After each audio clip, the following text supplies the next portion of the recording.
앞서 전해드린 것처럼 정부가 오늘 부동산 공급 대책을 발표했습니다. 반응은 엇갈리고 있습니다. 부동산 정책의 주무부처인 국토교통부의 김현미 장관의 입장을 직접 들어보겠습니다.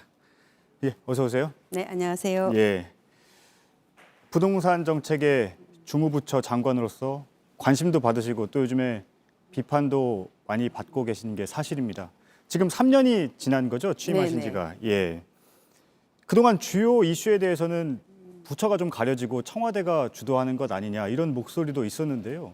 부동산 정책은 좀 어떻습니까, 장관님? 부동산 정책은 저희 부가 이제 주무부처인데요. 예. 잘 아시다시피 부동산 정책에는 공급 정책만 있는 것이 아니라 세제라든가 금융 이런 것들이 모두 다 포함되어 있기 때문에 최종적인 정책 결정의 과정에서는 부총리가 주재하는 그런 예. 회의에서 결정이 됩니다. 예, 청와대하고 협의는 없습니까? 이 과정에서 청와대가 함께 협의를 하지요. 예, 알겠습니다.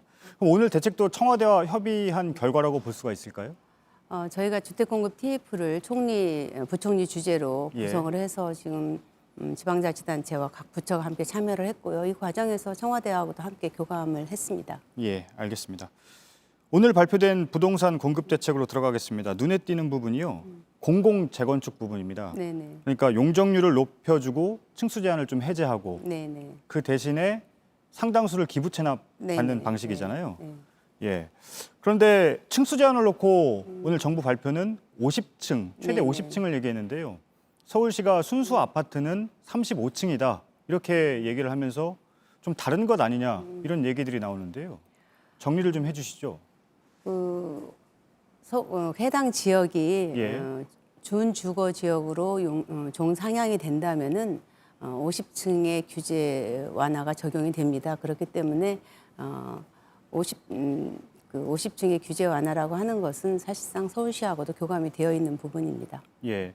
그러니까 정리를 하면 공공 재건축 부분은 네네. 준주거 지역으로 변경을 하고 그에 네, 따라 50층으로 층수 제한이 풀리기 때문에 네네. 사실상 서울시 입장과 크게 다를 게 없다 네네. 이런 네네. 말씀이신 거죠? 네네. 알겠습니다. 지금 좀 혼란이 있는 것 같아서요. 그 부분을 정리를 해야 될 것 같아서 말씀을 드렸습니다.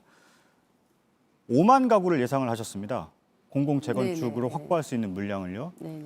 그 5만 가구의 산정이 보니까 지금 정비구역으로 정해지긴 했지만 아직 네네. 사업 인가가 안 난 네네. 26만 가구 가운데 네네. 20%를 산정해서 5만 네네. 가구를 말씀하셨는데요. 네네. 그 산정 기준은 어떻게 나온 겁니까?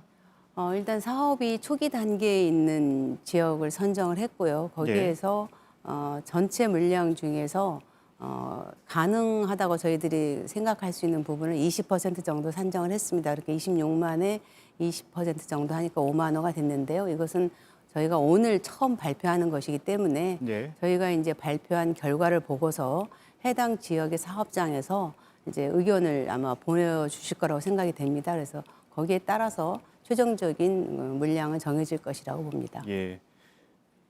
물론 이제 해당 지역에서 의견을 낼 텐데요. 지금 5만 가구라는 부분을 발표를 하셨기 때문에 네네. 실제로 실행 가능성이 있는 것이냐 이 부분을 놓고 여러 얘기들이 나오고 있거든요.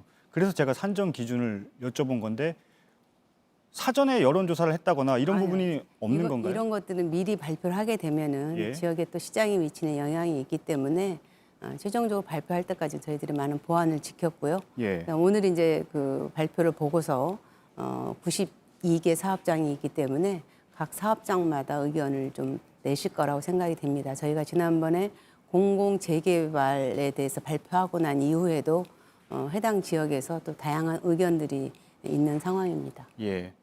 지금 강남이나 목동 등에서는 공공 재건축에 대해서 부정적인 목소리가 좀 나오고 있어서요. 네네. 5만 가구가 정부가 예상은 했지만 실제 지켜지지 않을 가능성도 있는 거네요. 일단 사업을 이제 뭐 진행하면서 판단을 하겠습니다. 예, 알겠습니다. 임대차 3법 네네. 질문을 좀 드리겠습니다. 미래통합당 윤희숙 의원이 전세의 월세 전환 가능성 이 부분에 대해서 우려를 제기했거든요. 거기에 대해서 민주당의 윤준병 의원이 국민 누구나 월세 사는 세상이 온다 이렇게 반박을 했습니다. 윤준병 의원의 발언에 동의를 하십니까? 누구의 발언이 맞냐 맞지 않냐 뭐 이건 중요한 것 같지가 않고요. 예, 일단 계약갱신 청구를 할 때 전세 사시는 분을 월세로 임대인이 결정할 수는 없습니다. 이제 임차인이 동의를 할 경우에만 전세를 월세로 갱신할 수 있는 거고요.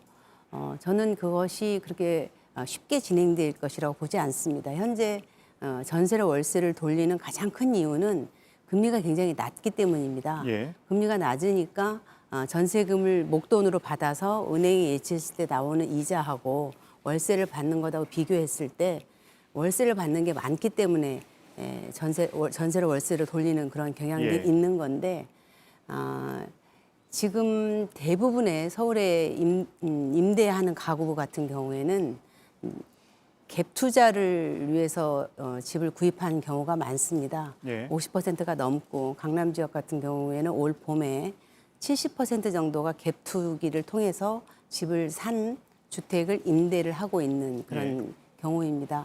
근데 그것은 다시 말하면 전세금이라고 하는 목돈이 필요해서 집을 산 것이기 때문에 그 돈의 일부를 돌려주고 월세로 전환하기에는 임대인의 자금 여력이 그렇게 넉넉하지 않은 상황이기 때문에 생각만큼 그렇게 쉽게 전환할 수 있을 것이다 생각되지 않고요. 예. 또 이런 전세로 월세를 돌리면서 아까 제가 이자율의 차이를 얘기를 했는데 전월세 전환율이라는 게 있습니다. 지금은 기준금리 플러스 3.5%에서 4%인데요. 예.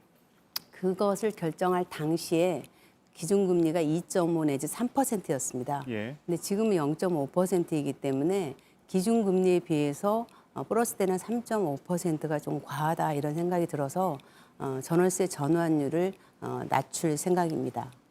언제쯤 발표를 하십니까? 그것은 이제 임대차 보호법상의 시행령을 고쳐야 되기 때문에 예. 부처내에서 논의를 진행해서 시행령 개정 작업을 할 계획입니다. 예, 알겠습니다. 현장과 괴리된 통계는 정부에 대한 불신만 키웁니다. 또한 문제를 해결할 수 있는 기회를 박탈하는 위험천만한 일이기도 합니다. 혹시 기억하시는지요? 아마 이제 경실련에서 저희가 이제 주택가격 상승에 대한 통계를 냈을 때 아마 한 얘기가 아닌가 싶습니다. 네. 아닙니다. 장관님께서 3년 전에 취임하실 때 하신 말씀인데요. 네. 아마 이 취임사를 기억하는 국민들은 시청자분들은 최근에 장관님이 국회에서 하신 말씀에 주목을 할 것 같습니다. 왜냐하면 서울 집값의 3년간 상승률이 11%라고 말씀을 하셨기 때문에요. 경실련이 내놓긴 했죠. 네네. 처음에 아파트 상승률은 52%라고 했다가 나중에 단독과 연립까지 다 합치면 34%라고 입장을 내놨는데요. 네네. 국토부하고 너무 그 차이가 크기 때문에 과연 어느 것이 맞는 것인가 국민들이 좀 혼란스러울 수 있을 것 같은데요. 그 감정원에서 주택 실거래가를 중심으로 해서 통계를 냅니다. 예. 거기에 따르면은 주택 거래 종합 지수에 따르면은 일반 주택은 11%가 맞고요. 아파트는 14%가 맞습니다. 근데 이게 현장에서 체감하는 것하고는 좀 다르다는 것도 저도 인정을 합니다. 그런데 왜 제가 그 감정원 통계를 말씀을 드리냐면은 주택 거래와 관련해서 정부가 지정하는 유일한 통계가 감정원의 바로 이 통계이기 때문에 정부 당국으로서는 국가가 지정하는 통계에 대해서 말씀드리지 않을 수 없다라는 것이고 이 통계 수치는 우리 정부만 사용하는 것이 아니라 역대 정부가 주택 가격에 대해서 계산할 때 항상 이 통계를 기준으로 해서 발표를 했고 인용해 왔다라는 점을 말씀드리겠습니다. 네. 사실 이 통계에 주목하는 이유는 국토교통부가 부동산 대책을 마련을 할 때 과연 어느 정도의 현실 인식을 가지고 마련을 하는 것이냐 이 부분과 맞닿아 있기 때문에 주목을 받는 거거든요. 지금 부동산 대책을 마련하실 때는 11% 집값 상승률을 기준으로 만드시는 건가요?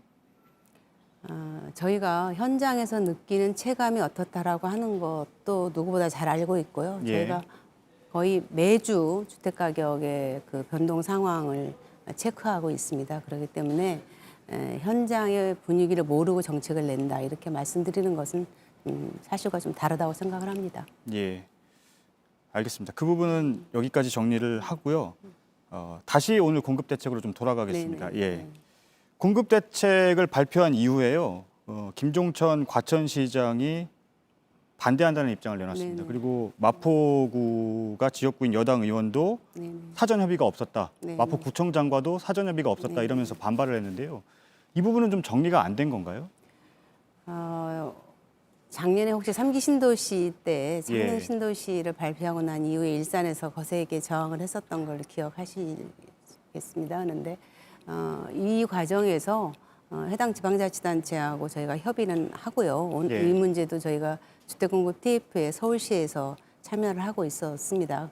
또 경기도도 물론 참여를 했고요. 그렇기 때문에 논의가 전혀 없었다 이렇게 이야기하는 것은 예. 사실과는 좀 다르고요. 그다음에 과천에서 아마 요구하는 것은 그 과천 청사 앞에 요요지에 뭐 공원이라든가 R&D 센터라든가 뭐 이런 기업과 관련된 것들을 유치하고 싶은 과천시의 어떤 바람이 있는데 이제 예. 주택을 공급하게 되면 그것이 어렵지 않냐 이런 것 때문에 그러신 것 같은데 저희가 이제 주택 단지를 개발하면서 그 안에 과천시의 요구만큼은 다 담지는 못하겠지만 공원이나 무슨 그런 R&D 센터와 같은 자족 시설을 예. 열심히 좀 담아내도록 과천시하고 상의해 나가도록 하겠습니다. 예. 알겠습니다. 오늘 제한된 시간 때문에 질문을 많이 못 드렸는데요. 혹시 이 부동산 이슈는 계속될 것이기 때문에 한 달쯤 지나서 다시 한번 좀 모셔도 될까요? 제가 장담은 못 드리고요. 예. 아무튼 열심히 소통하도록 하겠습니다. 예, 알겠습니다. 그때 가서 다시 요청을 드리도록 하겠습니다. 네. 예, 오늘 나와주셔서 감사합니다. 국토교통부의 김현미 장관이었습니다. 감사합니다. 고맙습니다.